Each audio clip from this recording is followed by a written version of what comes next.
I am Easter. Welcome to the Easter Basket, and today we're going to do a little bit of a thought experiment. We are behavior, and we want to actually balance Dead by Daylight.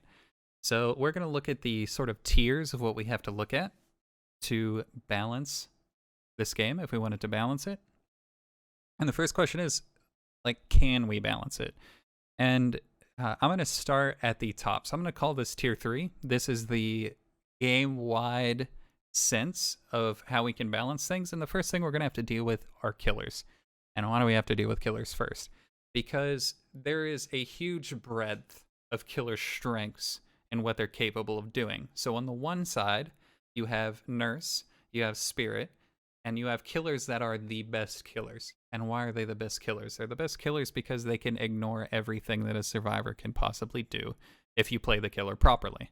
There's a set of rules that the game is supposed to follow. Like, I am chase a survivor. I walk up to them. They drop a pallet into my face. I have to break the pallet. I can mind game it if it's mind gameable, but that's the general pattern that a chase has to take for you to down a survivor. Now, the best killers are able to ignore those rules, and good killers are able to partially ignore those rules. And a good killer, for example, would be like Bubba and Billy, because they can insta down. They can limit the a survivor only has to make one mistake versus an insta down killer versus two mistakes. And then there are killers who can bend the rules to a lesser extent, like Clown, like Doctor, like Demogorgon, who can cut loops short and reduce the amount of chase time on a survivor. So, and I also have to mention the bad killers. So there are killers like Wraith, like Pig, who for various reasons are just bad because they have to follow every rule that the survivors set for them. And sometimes their kit even works against them and doesn't really give them a benefit. So that's why those killers are considered bad.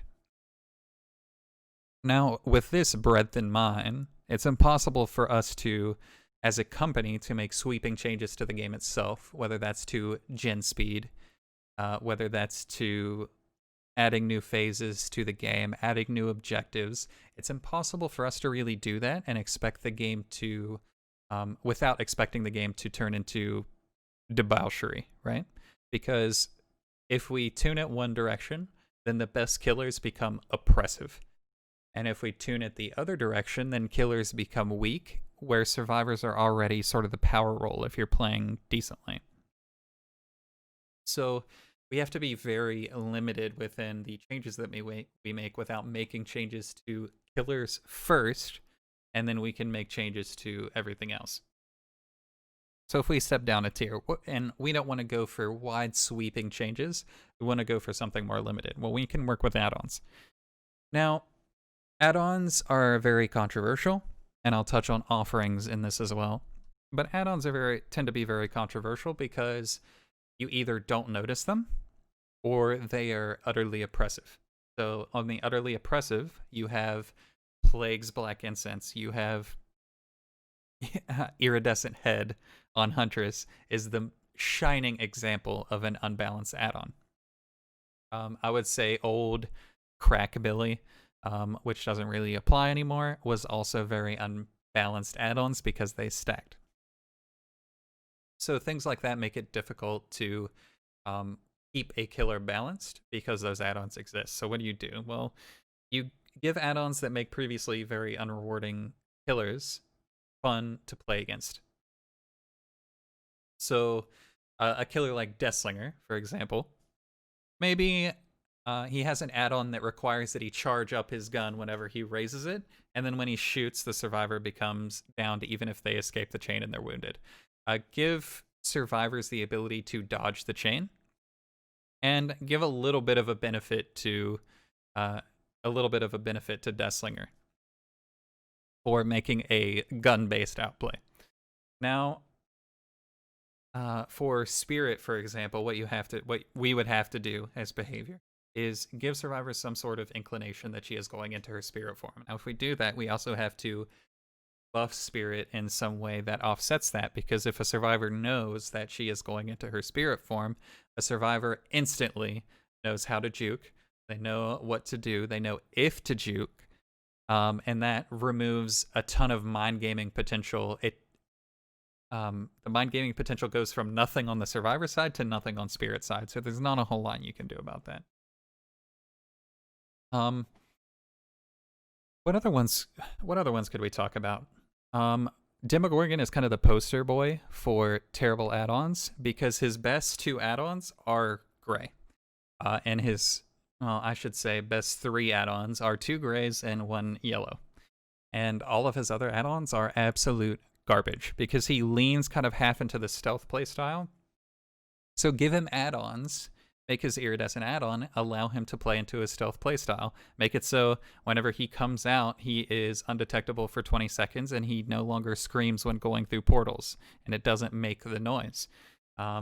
Allow people to lean into that stealth playstyle because stealth killers tend to have fun interactions when you play this game. Now, it's not a horror game, but you do tend to jump and you do tend to laugh and that sort of thing whenever a Myers pops out, whenever a ghost face leans a stupid-ass face around the corner. It's fun. It's fun to play against those killers for that reason. And then stepping down another tier past add-ons. Actually, no, let's go back to offerings. So let's talk about Mori's and Keys real quick. Talk about Mori's and Keys. Mori's, I think, could be a fundamentally easy change. Just make it so the Mori requires you to be on the last hook. So the yellow Mori, you could do the last survivor. Yellow Mori, you could do, or green Mori, you could do any survivor. And ebony Mori, you could do it to every survivor. Make it so it requires you to be on the last hook. You can Mori them, make the Mori animations a little bit shorter, and then make it so you can kill them instead of hooking them, and then it gives all the benefits of hooking them. So that way, even though they're rare add-ons, or rare offerings, excuse me, it still feels fun to use them, and you know what to expect as a survivor, because if a killer has hook perks, then you know what to expect. 2. Keys are a little bit harder to work with because it's a much narrower design space. Because what is the killer's objective? The killer's objective is to only kill people. The survivors technically have 2 objectives. They repair the generators and they escape. And it depends on what part of the game you're in that you do that. So a key focuses on only the escape portion, but not in a way that's play aroundable by the killer. So what are some changes you can make to keys to deal with that? Well, you could make it so keys have an opening time. Now, my suggestion would be is that purple keys have a longer opening time, iridescent keys have a shorter opening time. They may be 10 seconds on an iridescent, and for each survivor that's dead, that key takes less time. So if you are the last survivor, killer closes the hatch, you can take your key, and you can walk your happy ass over to the hatch and open it in like a second or 2. I think that would be reasonably balanced. And then if you have a purple key and you're trying to open it for 4 of your friends, or 3 of your friends, excuse me, and you're in a full swift and you're in a game by yourself, then maybe it takes you 15, 20 seconds to open the hatch once you find it. And then if the killer finds you, he can just pluck you off of it, right? Like out of a window. I think that's a pretty reasonable change for keys.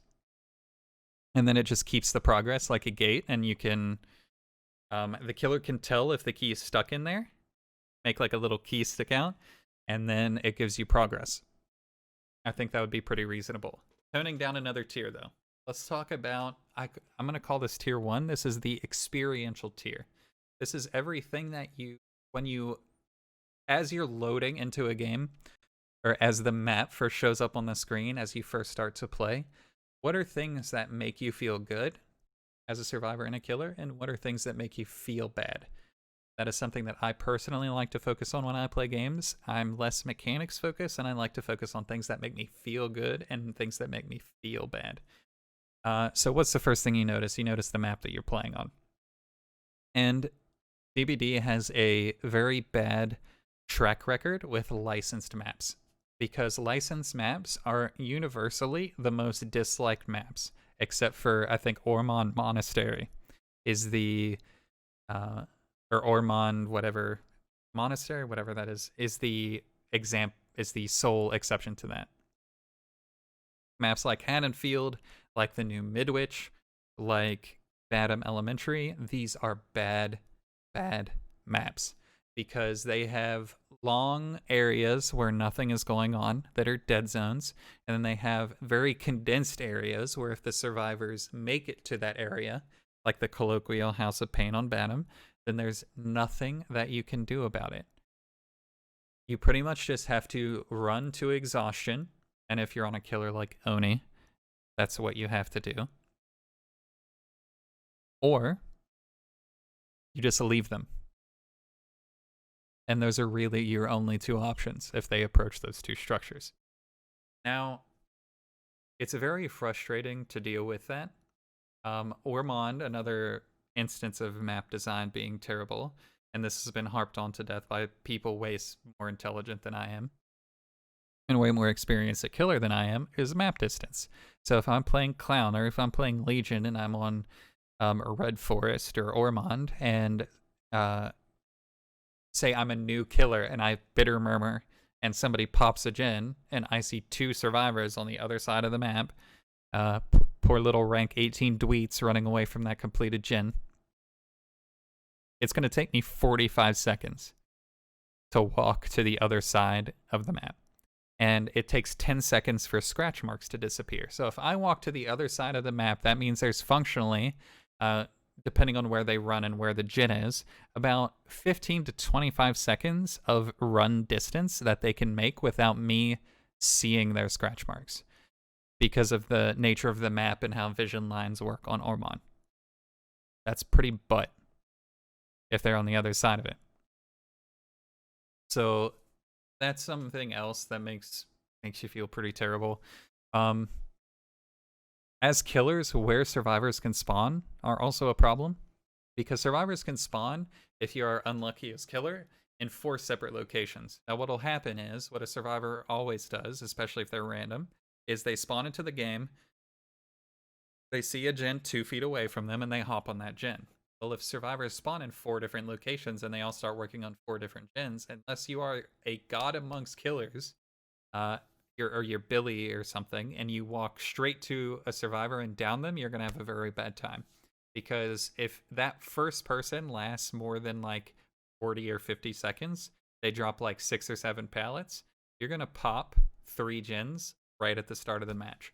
And then you're playing around one hook in a defensive manner. And that's not very fun for anybody, because nobody likes to be proxy camped and nobody likes to camp. Which we're going to segue directly into camping. We're going to segue into camping. We would have to stop encouraging camping. Camping is way too encouraged for killers, because killers, by nature, by design, are designed to kill survivors. And if people are completing an objective and I am a hunter, what am I going to do? I'm going to try to kill somebody. If 3 survivors are strong and one of them is weak, how am I better able to kill those 3 strong survivors? I kill the weak one. So the weak one can no longer contribute to what the 3 are trying to accomplish, which is do the gens and escape.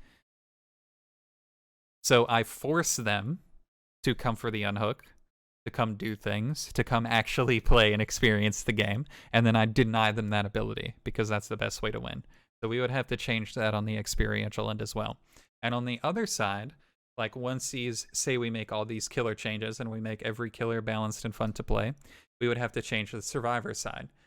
On maps, on all maps in general, we would have to limit the amount of pallets that you could chain to one back to back to back to back to back. We'd have to limit the ability of jungle gems to really destroy certain killers, like the corner gen or the corner jungle gems on Ormond. The ones that kind of have that lopsided L shape with the pallet on the left side, those are horrible for most killers, and they're everywhere on that map.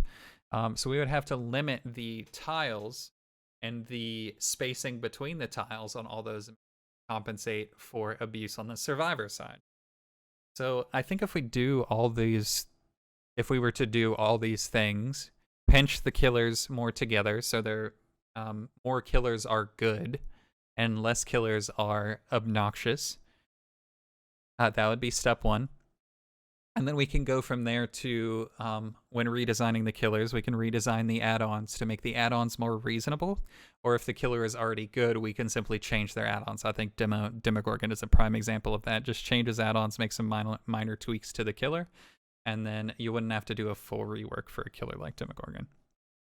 And then tier 1, we would have to shrink most, I would say a good like 40-50% of the maps we would have to shrink. Make them all about the size of Azerov's resting place, or about the size of Autohaven Wreckers. Make them about that size, because that's the sort of fairest map subsection of the game. So make that, make the maps a little bit smaller.